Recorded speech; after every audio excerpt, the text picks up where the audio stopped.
కూరగాయల వల్ల వచ్చే లాభం పావలా వంతు అయితే ఆకుకూరల వల్ల లాభాలు ముప్పావలా వంతు ఉంటుందన్నమాట. అంత ఎక్కువ బెనిఫిట్స్ ఉంటాయి.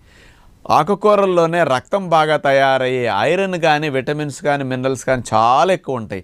అందుకని రక్తహీనత రాకుండా రక్షించేవి ఆకుకూరలే. కంటికి కావలసిన విటమిన్ ఏ హై డోసుల్లో అందించేది నెంబర్ 1 సోర్స్ ఆకుకూరలే. అంచేత వెజిటబుల్స్లో అతి తక్కువ ఉంటుంది విటమిన్ ఏ, కానీ ఆకుకూరలో చాలా ఎక్కువ ఉంటుందన్నమాట. అట్లాగే శరీరానికి కావలసిన సహజమైన సోడియంని మీరు బయట నుంచి ఉప్పేసుకోకపోయినా బాడీకి కావలసిన సోడియం, పొటాషియం ఇవన్నీ కూడా ఆకుకూరల్లో పుష్కలంగా ఉంటాయి. అందుకని సాల్ట్ డెఫిషియన్సీ అస్సలు రాకుండా రక్షిస్తాయి. ఎక్కువ కాల్షియం ఉన్న ఆహారం మీరు పాలు అనుకుంటారు, పాల కంటే 4 రెట్లు ఎక్కువ కాల్షియం ఆకుకూరల్లో ఉంటుంది.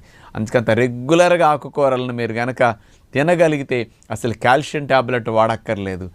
అట్లాగే ఆకుకూరలు బాగా